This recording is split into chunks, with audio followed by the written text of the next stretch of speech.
Welcome to Other Perspectives. I'm Nancy Kaplan. I am so very pleased to have with me Karen Sidney. With her background as a lawyer and an accountant, Karen has the ability to be an astute observer and an informed commentator on Ann Arbor's financial condition and budget planning process. Delighted to have you here again, Karen. The administration has held several budget meetings in preparation for a May delivery of the almost complete budget and to go into effect July 1st for fiscal year 2012. The city's general budget is $81.5 million, the general fund budget, and it has a shortfall for the new fiscal year 2012 of $2.4 million. Therefore, according to the administration, there needs to be cuts of 2.5% in most departments, 4% cuts in police and fire, especially where the new health benefits plan has not been adopted by the employees. And this cutting is an old story. So we have 25% fewer employees than in 2000 and fewer services. And these cuts have been going on for a long time. So the question then is, has the city been successful in reducing expenses? You know, have they been cutting expenses? Well, they've been cutting services, but they haven't been cutting expenses. I prepared a chart from the city's audited financial statements for 2002 through 2010. And if maybe we could put the chart of the expense chart up on the screen. And the red line is a trend line, and it shows that actual expenses are increasing. You'll see some jumps up in 2008 and 2009, and those are unusual items. In 2008, there was a new requirement to begin recording the full cost of retiree health care. So that's one of the reasons you see a jump there. And then the Wheeler Center came online, so that would be more expenses. In 2009, there were some big ticket items. There was a police early retirement for $5 million and a $17.1 million settlement with the IRS related to the city's retirement plans. Essentially, that's the delayed bill for the early retirements. So the IRS said, you've taken, what the city was doing, they weren't putting money in their retiree health care plan. They were moving it from the pension plan to the retiree health care plan. And the IRS said, you took too much out. You have to put $17 million of it back. But, you know, generally, it just slowly creeps up. So there were these cuts that were usually by attrition or by retiring, early retirement.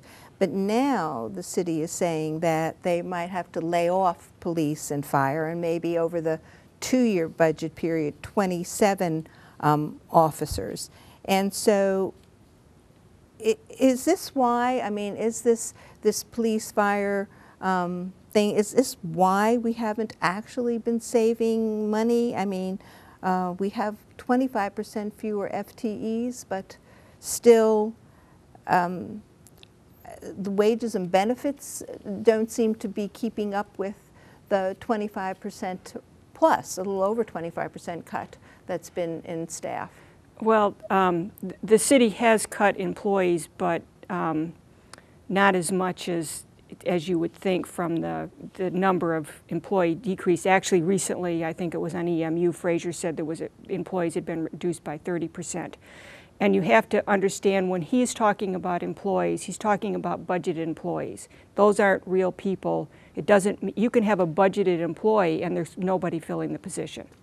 And then everybody's not on the table because it doesn't include the temps. So in a number of cases, the city, an employee has retired, the city hasn't filled the position, but then they hire them back as a temporary employee. So okay. you've still got the cost there. I prepared a chart of the wages, and again, I didn't use the numbers that the city gave you because it's not everybody. I did a Freedom of Information request for the returns that are filed with the IRS. So maybe if we can show the wages chart, and you can see that there's a decline, but it's it's not 30%. Right. And again, when you see the little bumps up and down, a lot of times what happens is they don't settle their union contracts. So when you see a bump up, that means that they've settled 3 years of union contract with a retroactive pay increase.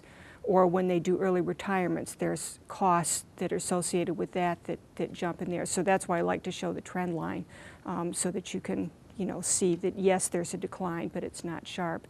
And a lot of the decline, I think, has been attrition. We're just not filling positions. For example, I think there's a couple of police positions that they left and they weren't replaced. But while the wages show some decline, basically it's offset by the increase in retirement benefits. And I also prepared a chart of the retirement benefits, which is the pension and the retiree health care. And if we can see the benefits chart. And the cost of, I don't see the benefits chart, could we get that on the screen? The cost of the employee benefits doubled between 2002 and 2010. And the retiree health care plan, so-called the VEBA, is a much bigger problem than the pension plan. There, according to the audit, the footnotes in the audit, the unfunded liability for the health care plan, this is just for the retirement plan, is $170 million, whereas for the pension plan it's $45 million. And I think there's a number of problems. One is the city administrator is sent out to negotiate these things. There's no incentive for him to get a better deal for taxpayers because it would mean it would reduce his own benefits. So, he's in a conflict of interest situation. And you're not going to fix this totally by making employees pay a portion of it. You've got to raise the retirement age. Currently, an employee who's been here for 25 years can retire at age 50 and get lifetime family health coverage, and if it's less than that, if it's 5 years, they can retire at 55, and it's younger for police and fire. So that's where your problem is. So is the age for retirement 55, or the cumulative between number of years worked and their age, is that, I thought it was 60. You don't add them to, They no, don't? No, they don't do that, which the university is now starting to do, and going to 70 is the cumulative number, and then working their way up to 80. It's just years of service and then there's and plus age, correct, right. So, all right, so we don't have enough money, it seems. We don't have enough revenue. So the plea for more income to fix the spending problem also is not new. And approximately 2 years ago, when you were here, we were discussing the topic of a city income tax. And we were discussing it because the administration had raised it at that time. And once again, council members are talking about a city income tax. Could you explain how it would work, what the changes would be, and how it would work if we should have one? What goes into having a city income tax? Well, you have a whole new bureaucracy set up to collect it, for one thing. I would describe, I mean, I've certainly heard the pitches for the income tax, and I would describe it as like a something for nothing pitch. I mean, the point, if an income tax is put into place, individuals who live in the city are going to be paying about $6 million more in taxes than they do now. But if we have a city income tax, the operating tax, the 6.1 mils that people now pay, will not be paid, right? So people will get a 14% cut in their tax bill, correct? Well, yeah, they'll get a cut, but they're going to be paying more income tax than the cut is worth. So the $6 million is the net. That's after you pay less real estate taxes, but you're going to pay more income tax. And if, I mean, Governor Snyder has proposed that retirement benefits be taxed, not Social Security, but pension and IRA distributions. And if that happens, I mean, I did a calculation when this was up a number of years ago, and the only group that would be better off would be seniors who owned their homes. All renters it will hurt, and over half the population is renters. But if they start taxing retirement income, the seniors will get hurt too, and that could happen. My understanding is that businesses will get a cut. Businesses will get a tax break. Why is that? Because Well, the businesses that own property. Okay, yes, So that's what I'm talking- the property, right. because businesses typically don't leave a lot of profit in the company, or the smaller ones. So if you get, your real estate tax deduction for a business as a group will be greater than the amount of income tax that you pay. Now, businesses are opposed because they know that it's going to raise their cost, because if somebody's got a choice as to where to take a job, and in the city they've got to pay an income tax and out of it not, you've got to make up that difference. My office is in downtown Ann Arbor. I can't get anybody to work for me unless I pay their parking. So that's an additional cost. If they add an income tax, that's going to be added on. So I think if they put this on the ballot, I would expect to see business opposition, and the Chamber of Commerce has said their members are overwhelmingly opposed. Okay.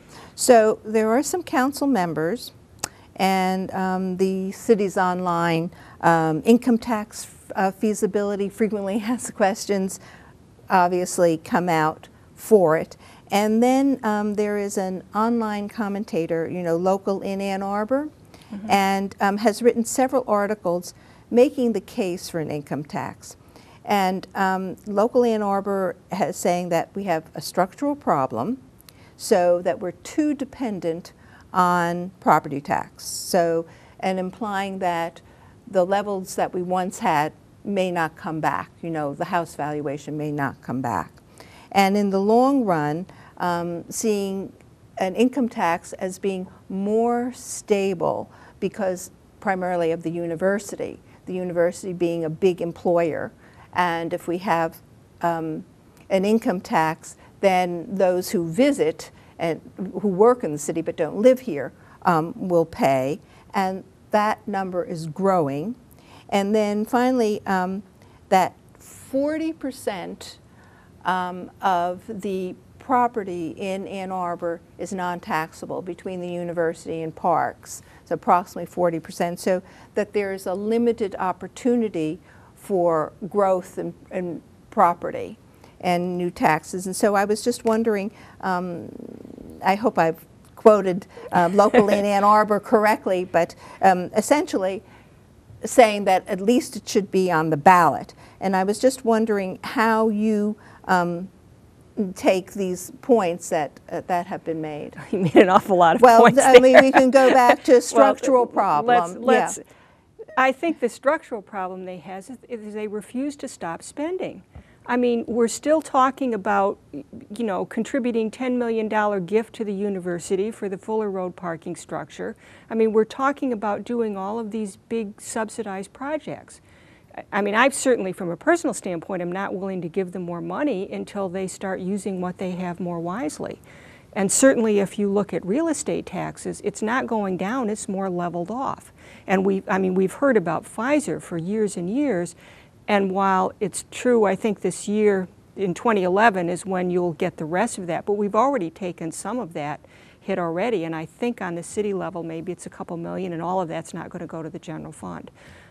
So again, you've had these, maybe I did a tax revenue, a total tax revenue in the city chart, maybe getting that up on the screen so that you can see how sharply it's increased. And you see the last 3 years it's flat. Right. And the problem is they can't live with the same amount of money.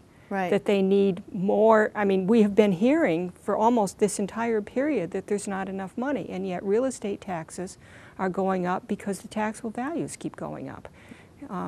So I don't think that it's a lack of money. I think it's a lack of spending.